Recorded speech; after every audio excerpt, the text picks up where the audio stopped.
პრემიერის კრიტიკა მთავრობის წევრებმა დღეს კიდევ ერთი ინიციატივის გამო დაიმსახურეს. გადამხდელთა საიდუმლო ინფორმაციაზე წვდომა სავარაუდოდ მხოლოდ იმ უწყებების პრეროგატივა დარჩება, რომლებსაც ასეთი უფლებები კანონით დღემდე ჰქონდათ.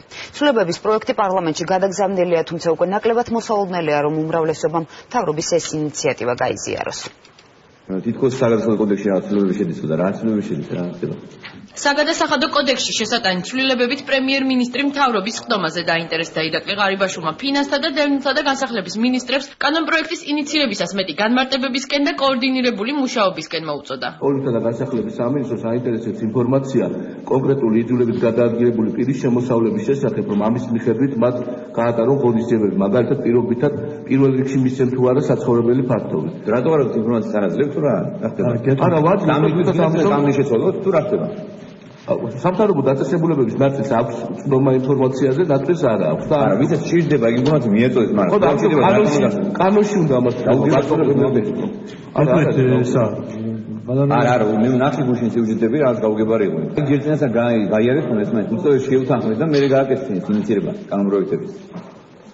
ვისაც არ ეზარება კანონპროექტის ცვლილებებს აკეთებს. ერთი თვის წინ მთავრობის მიერვე ინიციირებული და პრემიერ-მინისტრის ხელმოწერით შეტანილ დოკუმენტზე დამატებითი განმარტებები ფინანსთა მინისტრმა მთავრობის ხდომის დასრულების შემდეგ გააკეთა. ნოდარ ხადური ირაკლი ღარიბაშვილის კრიტიკას არ იზიარებს და აცხადებს, რომ ცვლილებები სწორედ უწყებებს შორის კოორდინირებული მუშაობისთვის არის შემუშავებული. ბევრ უწყებას სჭირდება ანალოგიური ტიპის ინფორმაცია, ზოგს აქვს ეს წვდომა და ზოგს არა. თვითონ ამ უწყებას, რომელიც მიიღებს საგადასახადო ინფორმაციას, უფლება არ ექნება გაასაჯარაოს ეს ინფორმაცია თავად გადამხდელის თანხმობის გარეშე. ჩვენ მხარს ვუჭერთ ამ პროექტს, ამ რედაქციით და მიგვაჩნია, რომ უფრო მეტი კოორდინაციის საშუალებას მოგცემს კანონის ეს რედაქცია. საგადასახადო კოდექსში დაგეგმილი ცვლილებები გადამხდელთა საიდუმლო ინფორმაციაზე ქვეყნის 19-ვე სამინისტროს წვდომას ითვალისწინებს. მოქმედ კანონში მითითებული რამდენიმე უწყების ჩამონათვალი ახალ რედაქციაში შეცვლილია ტერმინით საქართველოს მთავრობა. ინიციატივის ავტორი დევნილთა და განსახლების სამინისტროა. უწყების ხელმძღვანელს პრემიერ-მინისტრის შენიშვნების შემდეგ დღეს განმარტება აღარ გაუკეთებია. დავით არახვალიძემ ცვლილებების აუცილებლობაზე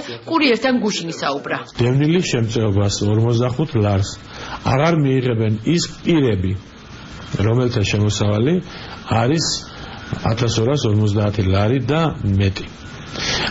ინფორმაცია თუ ვინ არიან ეს პირები, ან მათი რაოდენობის შესახებ ბუნებრივია არის შემოსავლების სამსახურში და ჩვენ გვჭირდება ეს ინფორმაცია. განცხადებები საგადასახადო კოდექსში დაგეგმილ ცვლილებებთან დაკავშირებით უმრავლესობის წევრებმაც გააკეთეს. ფრაქცია ქართული ოცნების თავმჯდომარე ჯერ კიდევ გუშინ პროექტის აუცილებლობაზე საუბრობდა. დღეს კი ამბობს, რომ ცვლილებებს მხარს არ დაუჭერს. ვფიქრობ, რომ არასწორია. გაუგებარია სხვა სამინისტროების მისწრაფება, იგივე ინფორმაცია, თქვათ, თავის გამოყენებისთვის კონდეს. ვფიქრობ, კრიტიკაც, რომელიც პრემიერ-მინისტრისგან გაისმა, არგუმენტირებულია საკმაოდ. კონფიდენციალური ინფორმაცია უნდა იყოს კონფიდენციალური. და თქვენ წარმოიდგინეთ, ყველა სამინისტრომ რომ მოითხოვოს, მათ შეუძლიათ მათთვის საინტერესო შეკითხვა გადააგზავნოს შემოსავლების სამინისტროში და თუ ის იქნება ლეგიტიმური კითხვა, მასზე მიიღებენ პასუხს. და ისე რომ ყველა სამინისტროს ვისაც მოუნდება ამ ადამიანის მეწარმის შესახებ რაღაც ინფორმაციის მიღება და მოითხოვონ ინფორმაცია, წარმოიდგინეთ ხელა სადამნეწავა. საგადასახადო კოდექსში ცვლილებების შეტანას არ ეთანხმება არც საპარლამენტო უმცირესობა. ამ საკითხზე დღეს ნაციონალურ მოძრაობაში საგანგებო განცხადება გაკეთდა. ოპოზიცია მთავრობის არაკოორდინირებულ მუშაობაზეც აკეთებს აქცენტს. ეს პრობლემა არსებობს არა მხოლოდ მთავრობის შიგნით, არამედ კოორდინაციის და ზოგადად კომპეტენციის პრობლემა არსებობს ასევე მთავრობასა და საპარლამენტო უმრავლესობას შორის და საპარლამენტო უმრავლესობის შიგნითაც. ჩვენ ერთი და სამი თვის განმავლობაში სწორედ ამ პრობლემაზე მიუთითებით. ჩვენ ვთვლით, რომ მთავარი პრობლემა, რომელიც არის ეს ქვეყანაში, ეს არის ეკონომიკური ცდის ტემპის შენელება, გამოწვეულია სწორედ ამ ორი მიზეზით. ჩვენ მივესალმებით ცალსახად, რომ პრემიერმა გააცნობიერა, რომ ეს პრობლემა არსებობს კოორდინაციის. ეს არის ძალიან კარგი და რომ განაცხადა ამის შესახებ საჯაროდ, მაგრამ ეს ანიშნავს, რომ ეს მთავრობა ამითი გაექცევა იმას პასუხისმგებლობას. ეს ინიციატივა და მასზე პრემიერის რეაქცია აჩვენებს არაკოორდინირებულობას, პროფესიონალიზმის ნაკლებობას მთავრობაში, გუნდურობის რეალურად არ არსებობას, თუკი ერთი მინისტრი აკეთებს იმას, რაც მეორემ არ იცის და პრემიერმაც არ იცის.